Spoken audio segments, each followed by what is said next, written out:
Hello, hello mes petites bulles, bienvenue dans la bulle de Virgie. Alors ici, je viens d'acquérir, comme je vous disais, j'en ai pas mal commandé ces derniers temps, d'occasion bien sûr, Human Décodeur. Vous voyez?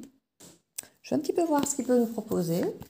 Donc je vais faire un tirage un petit peu sans spécialement poser de questions ou autre. Je vais un petit peu voir ce qu'il va nous donner comme info, comme énergie. Donc voilà, à la découverte totale. Voir s'il y a des énergies, des messages à nous faire passer avec cet oracle. J'espère que vous allez bien, que vous passez un bon dimanche. J'espère peut-être que je vous accompagne avec votre petit café, votre croissant. Vous me direz quoi, hein? Vous me direz ce qu'il en est. Donc ici on nous parle, il y en a même carrément deux déjà. On est sur trois cartes vertes. On va voir s'il y en a d'autres. Je ne sais pas si on est censé en tirer d'autres. En fait, je vais déjà faire avec ces trois-là. Et puis je vais voir en fonction de ce qui sort déjà avec ça, si on aura d'autres. Solliciter l'imaginaire qu'on nous dit avec le dos du deck ici.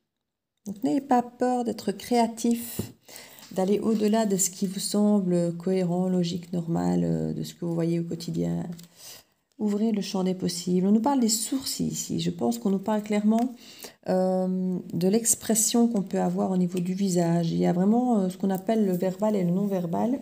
Et ici, je crois qu'on insiste vraiment sur ce côté non-verbal de la communication, où ça nous dit énormément de choses. Alors, je ne sais pas si ça avait déjà remarqué, quand on a une personne qui a une leucémie, un cancer ou autre, et qui a été sous chimio, au-delà de perdre ses cheveux, elle perd ses cils et ses sourcils. Et souvent, c'est là qu'on voit que la personne, entre guillemets, est malade.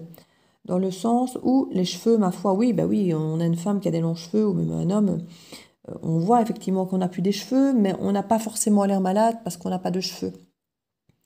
C'est le manque d'expression qu'on a dans le visage qui sont vraiment marqués très fortement par les sourcils, mais on ne se rend pas compte à quel point ça fait partie de l'expression, où l'on voit que la personne, je ne vais pas dire n'est plus complète parce que j'ai pas envie d'offusquer ou de blesser, mais je veux dire, c'est presque là, sans s'en rendre compte, qu'on voit qu'il y a le plus de manque. C'est pas vraiment les cheveux au niveau capillaire. C'est plus ces expressions qui font on sent que la personne est malade parce qu'il lui manque quelque chose. Et ce quelque chose, c'est pas ses cheveux, comme je dis, c'est cette expression qu'on a tous avec les sourcils. Et ici, j'ai vraiment cette sensation de s'exprimer, même dans le silence, puisque comme vous remarquez, il n'y a pas de bouche. Comme quoi le regard ici permet une expression et de traduire énormément d'émotions.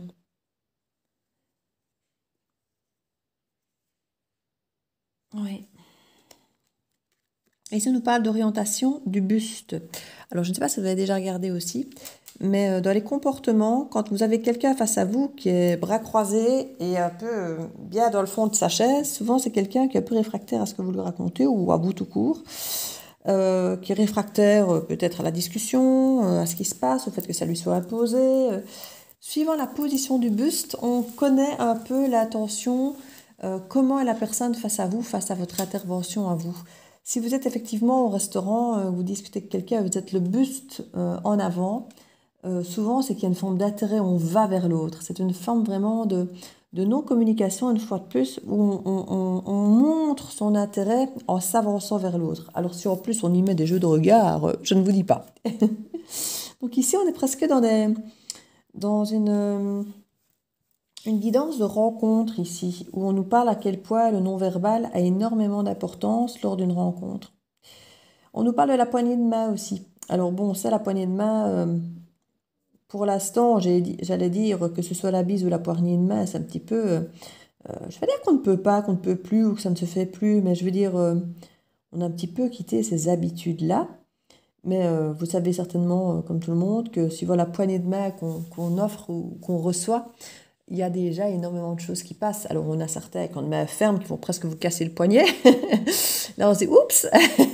Et puis, on en a d'autres, on a l'impression d'avoir la main fouillarde, peut-être même un peu mollasse, transpirante, que la personne est complètement perturbée à l'idée de vous voir, vous voyez.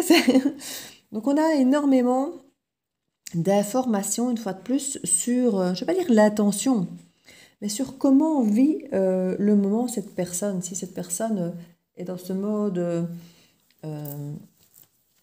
je vais pas dire soumis, c'est pas du tout soumis, mais ouais, perturbé un petit peu. Je ne sais pas si vous comprenez un petit peu ce que je veux dire dans ce côté soumis ou perturbé, mais où il subit un petit peu la rencontre parce qu'il sent que ça le perturbe totalement. Vous voyez un petit peu ce côté.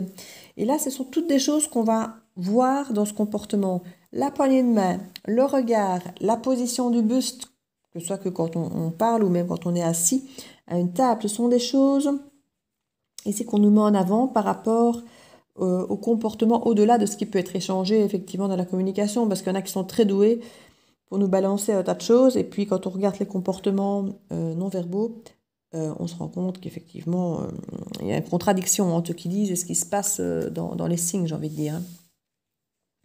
Et ici, donc, on nous conseillait effectivement de solliciter l'imaginaire, donc d'aller voir au-delà peut-être de ce qu'on voit d'habitude.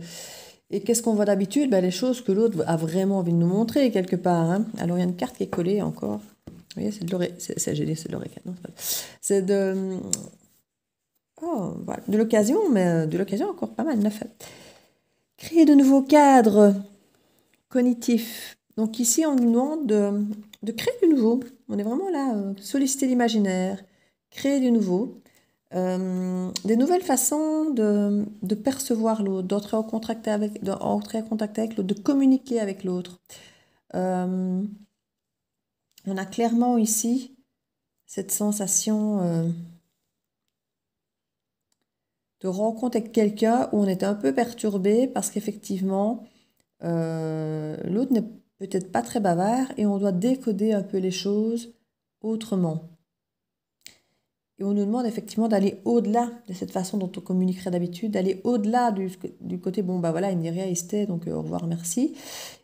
Ou d'aller imaginer ce qu'il peut bien penser ou dire, mais de faire preuve de plus de créativité que ça et de regarder le comportement, comme je dis, plus physique et non verbal de cette personne.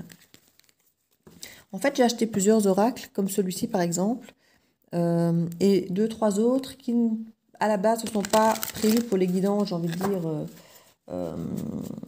comme ici sur YouTube. C'est plus quand je fais un tirage pour une personne ou même pour moi, pour des amis, mais plus personnel, ou voilà, comme la flamme d'Anka et des choses comme ça, où on a envie de voir les nœuds des personnes, vous voyez. Donc c'est quelque chose de plus perso, j'ai envie de dire, à la base. Mais je me disais que ça pouvait être sympa de faire un tirage comme ça pour voir un petit peu, même en énergie générale, ce qu'on pouvait faire passer comme message avec ce type d'oracle. Vous me direz ce que vous en pensez.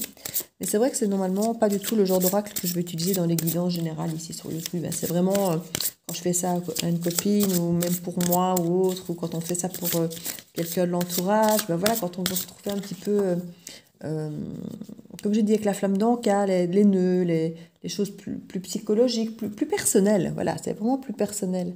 Et pareil ici, quand j'avais acheté celui-ci, c'est dans le même cadre en fait. Vous voyez vos vérités cachées. C'est pareil. Je vous avais montré les cartes d'ailleurs de cet oracle. Elles sont assez particulières parce que ce ne sont que des dessins, des symboles et tout ça.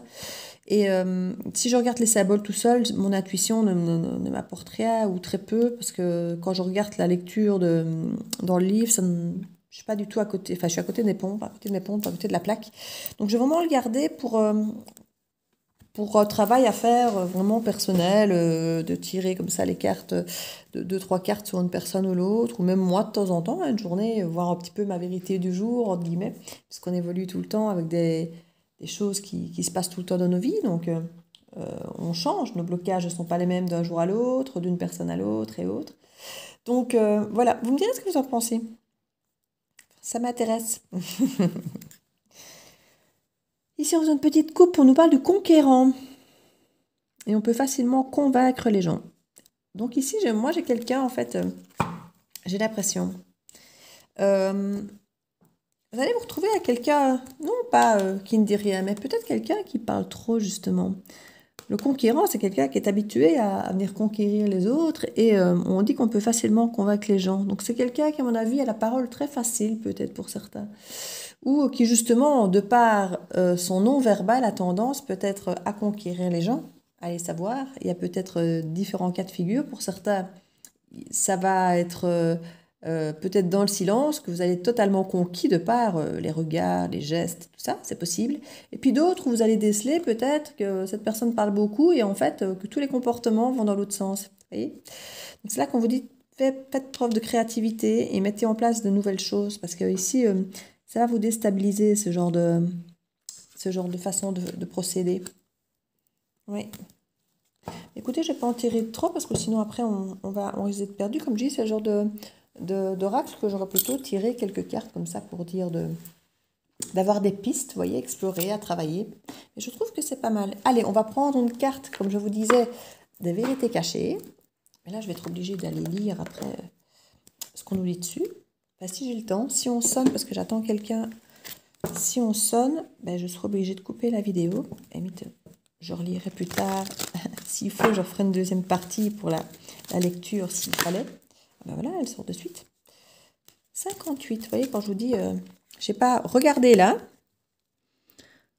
Concentrez-vous au niveau de votre intuition. Imaginez ce qu'elle peut vouloir dire. Et puis, je vais lire la carte. Et vous me direz en commentaire si vous aviez pressenti que cette carte voulait dire ça ou si vous aviez quelque chose qui... Parce que moi, franchement, j'ai essayé. Je prenais les cartes. Bon, moi, quand je vois la carte, j'ai l'impression de voir une personne, là, vous voyez, en mode un peu robot, une personne en équilibre presque sur une jambe avec l'autre croisée, vous voyez, une forme peut-être de truc de yoga, avec l'illumination, les idées, où il y a presque une deuxième personne, comme si il y avait le moi, le surmoi, la pensée, avec essayer d'avoir l'équilibre avec le plateau là, pour quand même le côté féminin ici avec les ovaires. Enfin, voilà, moi j'essaye de... Oui, je visualise ça comme ça, donc je ne sais pas, on va aller voir ce que ça nous dit, pour aller dans la continuité de notre guidance. Et vous me direz, vous, si ça vous avait parlé, c'est un petit exercice, vous voyez, le pessimisme aveugle, vous voyez, mais rien à voir avec ce que je ressentais, vous voyez. Donc c'est ça que je vous dis que cet oracle, il est bien, parce que ce qu'il raconte est franchement vrai, mais pas à l'intuition. Voilà, à l'intuition, je suis à côté de mes pompes, ça ne me parle vraiment pas, donc je le garde dans ce genre de tirage, vous voyez, je trouve que c'est pas mal. Et on va voir un petit peu ce que ça nous dit ici. Donc le pessimisme aveugle, si vous avez tiré ce sceau, cela signifie que dans cette situation, votre pessimisme vous aveugle. Alors effectivement, si cette personne ne parle pas ou autre, vous avez peut-être l'impression que cette personne ne s'intéresse pas à vous, par exemple, parce qu'elle n'est pas bavarde. Et vous allez peut-être effectivement vous rendre compte en regardant d'autres signes que c'est différent. Il y a une raison pour laquelle nous sommes pessimistes. Nous ne sommes pas nés ainsi. C'est une stratégie que nous avons appris à adopter pour minimiser la douleur. C'est un mécanisme de défense. Cela signifie aussi que si nous sommes pessimistes, en général, nous avons été profondément et de manière répétée blessés dans notre vie. Et c'est une garantie que la souffrance entraîne une terrible déception. Cela signifie que si vous êtes pessimiste dans la situation actuelle, vous l'êtes pour minimiser la douleur, en particulier le potentiel de déception. Ouais, c'est ce que je disais un petit peu. Donc si vous arrivez face à quelqu'un dont vous avez l'impression, soit par le verbal, soit le non-verbal, quelqu'un qui ne dit rien ou quelqu'un qui vous dit « oui, écoute, je ne suis pas intéressée », tu sais, mais qu'il est en train de vous dévorer des yeux, buste en avant, et voilà. Vous voyez, il y a plein de choses qui peuvent parfois aller à l'encontre. Comme je dis toujours, être aligné, c'est avoir une pensée, un ressenti et des actes qui vont dans le même sens. Et quand on est habitué à ça pour soi-même, on commence à déceler chez l'autre quand ça n'est pas aligné. Et ici, c'est vraiment ça. Le pessimisme aveugle, ici, on vous dit, voilà, vous risquez peut-être d'avoir l'impression que cette rencontre est tout à fait négative, n'est pas du tout comme il faut, parce que vous avez décelé des choses pas forcément positives. Ou en tout cas, vous allez les interpréter comme pas positives pour vous protéger, comme ils disent, en pessimisme aveugle.